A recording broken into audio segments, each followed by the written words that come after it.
los viernes y los sábados salgo al tal igual a ponerme todo borrachín, me gasto mucha pasta pero me lo paso muy bien, tontín, siempre me lío con alguna, quieras que no, siempre cae alguna baba, ¿qué pasa? Que es una pasada, simplemente camarada, lo que llega a hacer, simplemente no puede perder ni cae de ser, de sentido lógico, clásico, mágico, fantástico, son mis rimas estrambóticas que salen como boticarios, ¿qué pasa? Que los rimas diarios, soy el abecedario, soy el puto amo, simplemente soy un sindicalista, que el puto amo pasa a ser más veloz, ciclista, el líder más veloz, ciclista,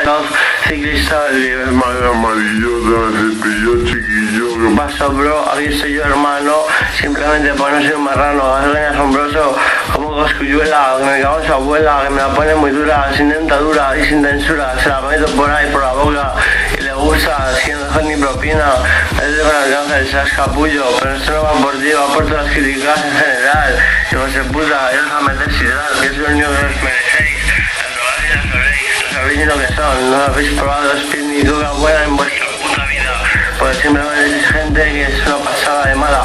¿qué pasa? Que no sabéis nada de la mafia, yo en cambio soy el puto jefe más gordo de este guayo, esta cosa donde la mujer llegó de las pozas, se corona, el financiario mierda, aún me acuerdo cuando tenía 16 hasta 20 años, yendo al rollo, como si fuera un colegio de la calle, ahí aprendías a pegar sin guante, simplemente la gente iba de lista, cada día tenías que ir al dentista, te habían partido un diente a alguien, simplemente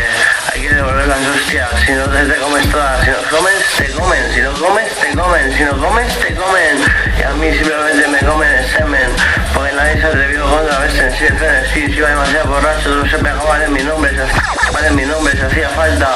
es muy capullo, que venía mi grupo al meterse conmigo, no se olvidaba de la lealtad de mis hombres, que me quieren las mares, ¿qué pasa? Que no podéis conmigo, soy el mejor amigo de la rebeldía, ahí me tienes con mi puta melancolía, el rollo lo adoraba, porque se ha pasado esa gran temporada dorada.